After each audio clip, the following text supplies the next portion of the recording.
कराची में रमजान मुबारक के दौरान इंतहाई दर्दनाक, खौफनाक और दिलखराश वाक़या पेश आया। जो मंजर देखने को मिला उनमें से कुछ ऐसे मनाजिर भी हैं जो हम अपने नाज़रीन को यहाँ दिखा नहीं सकते। लेकिन रेस्क्यू हुकाम ने क्या देखा जब लाशें उठाने आए रेस्क्यू एहलकार, तो लाशों की हालत क्या थी। लोगों ने जो ऐनी शाहिदीन थे उन्होंने अपनी आंखों से इस हादसे को होते हुए देखा, उन्होंने क्या बताया, पुलिस ने क्या स्टेटमेंट दिया है, आपके साथ तमाम डिटेल्स शेयर करेंगे। ये डिटेल्स यानी तफसीलात हमारे चंद नाजरीन के लिए तकलीफ दे हो सकती हैं। हम ये भी रिक्वेस्ट करेंगे कि बच्चे इस वीडियो को ना देखें। मैं हूं आदिल अजीज़ खानज़ादा, आप देख रहे हैं न्यूज़ 24/7 उर्दू।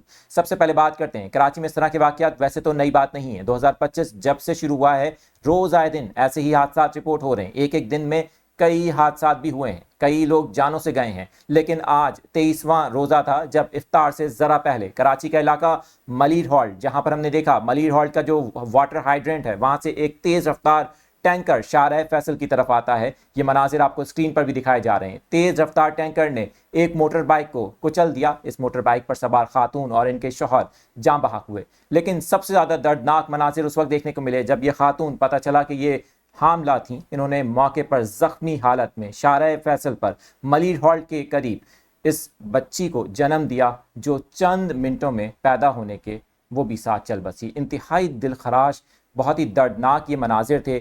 लोगों ने यहाँ पर चीखो पुकार की, फौरी तौर पर रेस्क्यू टीमें पहुँची।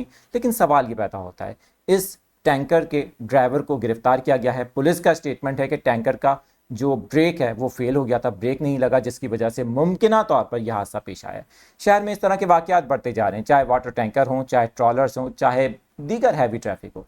इनको लगाम देना ज़रूरी है, लेकिन लगाम देगा कौन? और सवाल ये भी पैदा होता है कि जो सियासी बयानात दिए जाते हैं उसके बाद क्या इसके ऊपर कोई कानूनी कार्रवाई भी होती है? गिरफ्तारी तो हुई है, लेकिन क्या कोई सज़ा भी दी जाएगी? इस वाक़ये के बारे में आप भी कोई राय देना चाहते हैं तो नीचे कमेंट सेक्शन मौजूद है, आज़ादाना तरीके से अपनी राय का इज़हार कीजिए।